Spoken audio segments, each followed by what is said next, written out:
Battery error কিংবা charging error আসলে কিভাবে সমস্যা ফাইন্ড আউট করবেন, এখানে কত ভোল্টেজ ইনপুট হয়, ডিভাইডার সার্কিট হয়, ব্যাটারি কানেক্টরে কত ভোল্টেজ আসে এবং ডিভাইডার সার্কিট কি, ডিভাইডার সার্কিট কিভাবে কাজ করে, ডিভাইডার সার্কিটে কত কিলো ওহম রেজিস্টর থাকে, এই ধরনের সকল ইম্পর্টেন্ট তথ্যগুলো আজকে এই ভিডিওর মাধ্যমে দেওয়ার চেষ্টা করব। আসসালামু আলাইকুম। আজকে আমাদের সাথে একটা সেট রয়েছে যেটি কিনা চার্জিং এরর। এই ধরনের চার্জিং এরর কিংবা ব্যাটারি এরর সমস্যা সমাধানের জন্য আমরা একটা ডায়াগ্রাম এঁকে নিয়েছি। এই একটি ডায়াগ্রাম বুঝলে এই ধরনের সমস্যাগুলো আপনারা খুব ইজিলি সমাধান করতে পারবেন। তাই বুঝতে পারতেছেন আজকের এই ভিডিওটা কতটা ইম্পর্টেন্ট হতে যাচ্ছে। তাই সম্পূর্ণ ভিডিওটি মনোযোগ সহকারে দেখবেন, কারণ এখানে প্রত্যেকটা লাইন প্রত্যেকটা কথা ইম্পর্টেন্ট। একটি লাইন মিস হয়ে গেলে হয়তো বা আপনার এই ডায়াগ্রামটা বুঝতে খুবই কষ্ট হবে। আজকে আমরা শুধু ব্যাটারি আইডি লাইন নিয়ে আলোচনা করবো, কারণ অধিকাংশ সময় দেখা যায় ব্যাটারি আইডি লাইন থেকে এই ধরনের চার্জিং এরর অথবা ব্যাটারি এরর সমস্যাগুলো আসে। এই ধরনের সমস্যাগুলো ফাইন্ড আউট করার জন্য আপনাকে দুইটা কন্ডিশন বুঝতে হবে। এক হচ্ছে গিয়ে আফটার ব্যাটারি এবং হচ্ছে বিফোর ব্যাটারি, অর্থাৎ একবার ব্যাটারি লাগিয়ে চেক করতে হবে, একবার ব্যাটারি ছাড়া চেক করতে হবে। আপনারা জানেন যে ডিভাইডার সার্কিটে দুটি রেজিস্টার থাকে, একটি R1 এবং একটা R2।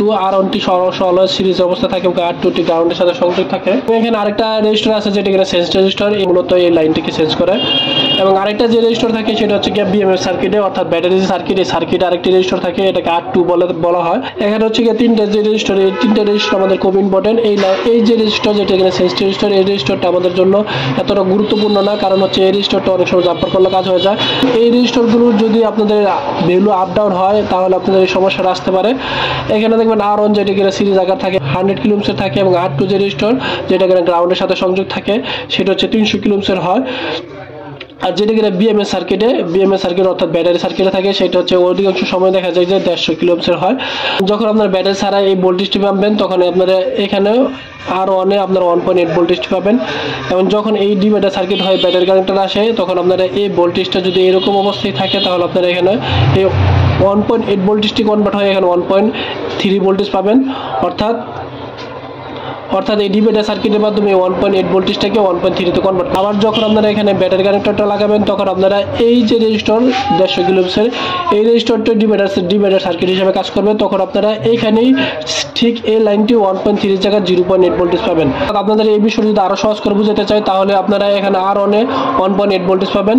এই 1.8 ভোল্টেজটা ডিভাইডার সার্কিট হয়ে ব্যাটারি কানেক্টরে অর্থাৎ ব্যাটারি আইডি লাইনে 1.3 ভোল্টেজ পাবেন ব্যাটারি লাগানো ছাড়া। যদি আপনারা ব্যাটারি লাগান তাহলে ব্যাটারি লাগানোর পরে এই 150 কিলো ওহমের রেজিস্টারটি দুই ডিভাইডার সার্কিটে সংযোগ হবে, তখন আপনারা এখানে 1.3 জায়গায় 0.8 ভোল্টেজ পাবেন।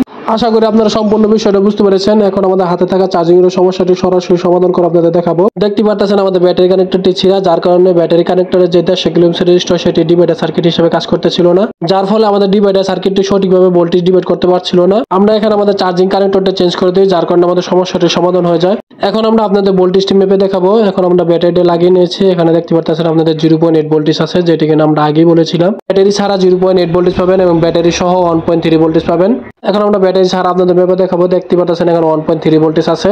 এখন আমরা BMS সার্কিটের রেজিস্টারটি আপনাদের মেপে দেখাবো। BMS সার্কিটের রেজিস্টারটি মাপার জন্য পজিটিভ লাইনটি গ্রাউন্ডে ধরবেন এবং নেগেটিভ লাইনটা আপনারা ব্যাটারি আইডি লাইনে ধরবেন। দেখতে পাচ্ছেন এখানে 150 কিলো ওহমের রেজিস্টার আছে। যেহেতু আমাদের মোবাইল এখন সবকিছু ঠিকঠাক আছে সেহেতু আশা করা যায় আমাদের মোবাইলের সমস্যাটির সমাধান হয়েছে।